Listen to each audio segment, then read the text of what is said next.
University of Nairobi. I'm a student leader. I got a question. There have been discrepancies on the disbursement of the new funding model. Okay, there have been discrepancies on the disbursement of the new funding model.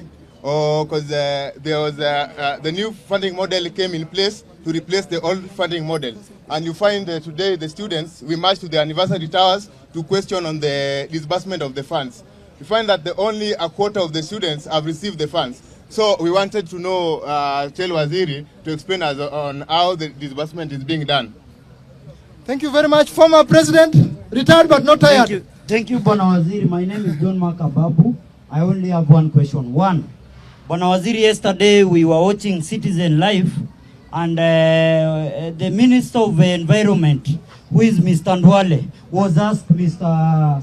Waziri, how much took the State House renovation? Is it 10 billion or 2 billion? And he answered by saying he's not in the position to say how much State House, how much money did they use to renovate State House. Lastly, Bwana Waziri, we have been having a complaint concerning the pending bill, and some of our members, Bwana Waziri, one of them being Mansuk has a pending bill, and he always complain that whenever they go there ni lazima simu iteremke Bwana Waziri. So leo tunakuomba Bwana Waziri, now that tuko na one of our member ambaye ni contract, simu iteremke alipo ile pending bill yake Bwana Mansuk. Asante Waziri.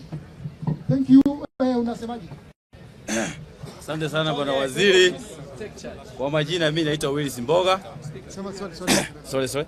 Kwa majina mimi naitwa Willis Mboga, Chairman Assembly and incoming MP of Machoka Chacha constituency. Question. Kama chairman nilikuwa nimefungiwa kidogo, lakini wacha niongee. Number 1, Bwana Waziri, iko kitu inatuumiza kama wa Kenya. Eurobond is a big issue in this country. As much as the government is saying going to pay the Eurobond, what we want, number 1, tuko na kesi mahakamani. Statement ya Eurobond haionekani. Hii Eurobond, who is this pocketing the Kenyan money? Tunataka kujua Bwana Waziri, hii Eurobond iwewe kwa mitandao na tuelewe kabisa. Haya, swali la pili kwa KRA chairman. Last year part 1 tulikuwa na issue ya employment hapo KRA. Ukienda huko iko hapo KRA iko issues na mambo na employment. Number 2, the issue of business intelligence katika KRA wanatuangusha kwa sababu iko watu hii Kenya hawalipi ushuru. Bwana chairman, nataka uchukue fursa ukikaa kwa board uulize director wa intelligence atuambie what is he doing or she doing to ensure there is no tax evasion in this country, because all of us must pay tax as per the laws of this land. Thank you, Waziri, now you can respond. We'll come to you. Thank you, Mr. Speaker. Bunge la Wananchi oye. Bunge la Wananchi oye. Aya, very quickly, maswali ambaye yanahusiana na KRA.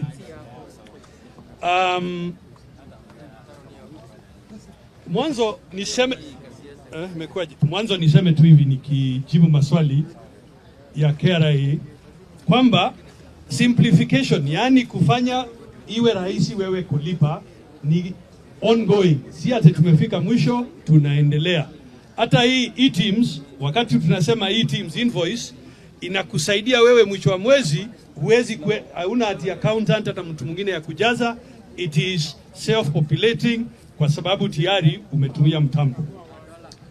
Kuhusu employment in KRA, tulikuwa na kesi kotini ambaye ilisema tusimamishe kwanza employment, tukaendelea na kesi, tukafika mwisho. Kwa hivyo shirika itaendelea na kazi yake vile ilikuwa imetarajiwa. Kuhusu business intelligence, niseme tu hivi kwamba tunaweka bidii kuongezea kutumia mitambo, kuongezea kuwa na uhusiano na wewe ukiwa customer wetu katika KRA. Kwa hivyo tafadhali, vile nimesema, ni asante sana Umigo Magara kusema tuweke bidii katika mambo ya intelligence. Pigieni makofi. Yeah. Na nimueleze na musikia. Nimalize kusema tena, tuna amnesty until June. Please take advantage of the amnesty. kama ulichelewa, kwa mfano watu wa rent, simukuje tu. Yeah, so that we agree, you pay, and the penalties and interest are waived. Sio ni sawa sawa? Thank you. Waziri. Jameni hata makofi. Asante sana. Wanabunge oya. Wanabunge oya. Nataka kuwashukuru sana Mr. Derito Moredi. He's my governor, by the way. Oh, thank you. And he supported my brother 2022-2023. Time, we don't have time. So thank you very much. So mine is very simple and I will be very fast. I'm Francis Awino. I'm the current Bunge la Mwananchi president. And I want to ask one question. Tumesikia waziri akisema corruption, watu wameibia Kenya, hadi Kenya hakuna kitu ya kuibiwa. Ukienda kwa gazetini last week, tuliona Kena, Kura na Kera, they are the biggest institutions zenye zimelead kwa corruption kwa hii country. Nataka kuuliza waziri vipi? Kabla hawa watu walipwe pesa inatokanga treasury. Yeye ndio huwa na sign hizi pesa ziende zikaibiwa na wenye wanaiba kwa hizo maofisi. Anafanyanga nini ku make sure pesa zikienda hazitaenda kuibiwa? Swali la pili. Namalizia. Swali la pili. This is a historical moment to this Bunge la Mwananchi. Because we have two former presidents, we have Gaucho, I appreciate you so much. And we have and still we are marking a start of public participation this year. So tunauliza waziri vipi? Vyenye Mungu amemuongelesha ama wenye walimuongelesha kama Hagai akaamua kuja Bunge la Mwananchi leo.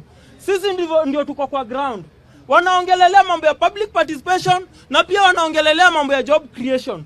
Hawa wanaume wote ukiwagawa uchukota wanaume watano waende the other 46 counties wakifanya mambo ya public participation, utakuwa umecreate kazi kwa wananchi na kwa wanabunge, na hawa wanabunge hawatakuwa gonjea saa zenye unaenda nyumbani wa kupiga ngeta, kwa sababu watakuwa na kitu kwa mfuko yao ya kwenda kununulia watoto wao chakula. Asanteni sana. Mungu abariki Kenya na Mungu abariki wote. Asanti bwana speaker. Huyo delegate wa nafikiria ni Nyahururu amesema kuhusu ufisadi. Nilikuwa niseme tu niongeze, katika shirika letu tuko na mtandao anonymous, so you can report anonymously. Ni moja anonymously, meaning haitajulikana ni wewe umesema. Inaitwa iWhistle, utaipata kwa mtandao iWhistle. Mwaka jana mlitupasha habari mara 833 833 reports that led us to recover 4.23 billion. Tuwekeni bidii jameni. Thank you, Mr. Speaker. I think now we are winding up. There is a friend of mine who also came with us here, Morocco Mjat. Ebu wakuone. You know Baba while you are away. Thank you. Asante sana. Asante. So, I think there is this question around MSMEs.